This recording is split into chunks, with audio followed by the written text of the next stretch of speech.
ക്ഷേത്രത്തിലെ വെള്ളി നിലവിളക്ക് മോഷ്ടിച്ച ശാന്തിക്കാരൻ പോലീസ് പിടിയിൽ. ചാലിയാർ പഞ്ചായത്തിലെ പണപ്പയിൽ കൊമ്പൻകല്ല് മഹാദേവ ക്ഷേത്രത്തിലെ വെള്ളി നിലവിളക്ക് മോഷ്ടിച്ച ശാന്തിക്കാരനാണ് അറസ്റ്റിലായത്. ചുങ്കത്ര അണ്ടിക്കുന്ന് സ്വദേശി ആത്തൂർ വീട്ടിൽ അതുൽ കൃഷ്ണയാണ് പിടിയിലായത്. കഴിഞ്ഞ മാർച്ച് 29-നാണ് മോഷണം നടന്നത്. ക്ഷേത്ര ഭരണസമിതി നൽകിയ പരാതിയിലാണ് നടപടി. ക്ഷേത്രത്തിലെ പ്രതിഷ്ഠാദിനം കഴിഞ്ഞ് നട തുറന്ന ഈ ദിവസം അവധിയെടുത്ത സ്ഥിരം ശാന്തിക്കാരന് പകരമായി അതുൽ കൃഷ്ണയാണ് പൂജയ്ക്കെത്തിയത്. ഈ സമയമാണ് നിലവിളക്ക് മോഷ്ടിച്ചത്. ഇത് കോഴിക്കോട് പാളയത്തെ ജ്വല്ലറിയിൽ 1 ലക്ഷം രൂപയ്ക്ക് വിൽപ്പനയും നടത്തി. പോലീസ് ജ്വല്ലറിയിലെത്തി നടത്തിയ പരിശോധനയിൽ പ്രതി നിലവിളക്ക് വിൽപ്പന നടത്തിയതായി കണ്ടെത്തിയിട്ടുണ്ട്. ആദ്യമായാണ് പ്രതി കൊമ്പൻകല്ല് ക്ഷേത്രത്തിൽ പകരം ശാന്തിക്കായി എത്തിയിരുന്നത്.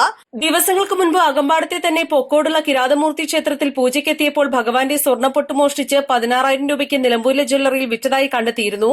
ഈ സംഭവത്തെ തുടർന്ന് കഴിഞ്ഞ ദിവസം പോലീസ് കസ്റ്റഡിയിലെടുത്ത് ചോദ്യം ചെയ്തതിൽ നിന്നുമാണ് കൊമ്പൻകല്ല് ക്ഷേത്രത്തിലെ വെള്ളി നിലവിളക്ക് മോഷണത്തിനും തുമ്പായത്. പ്രതിയെ കോടതിയിൽ ഹാജരാക്കി. East live, Nilambur. വെഡിംഗ് ആഭരണങ്ങൾ, ലൈറ്റ് വെയ്റ്റ് ഡെയിലി വെയർ ആഭരണങ്ങൾ, ഡയമണ്ട് ആഭരണങ്ങൾ എന്നിവ ഏറ്റവും കുറഞ്ഞ പണിക്കൂലിയിൽ നിങ്ങൾക്ക് സ്വന്തമാക്കാം. Haya gold and diamonds, Bantoor and Elankur.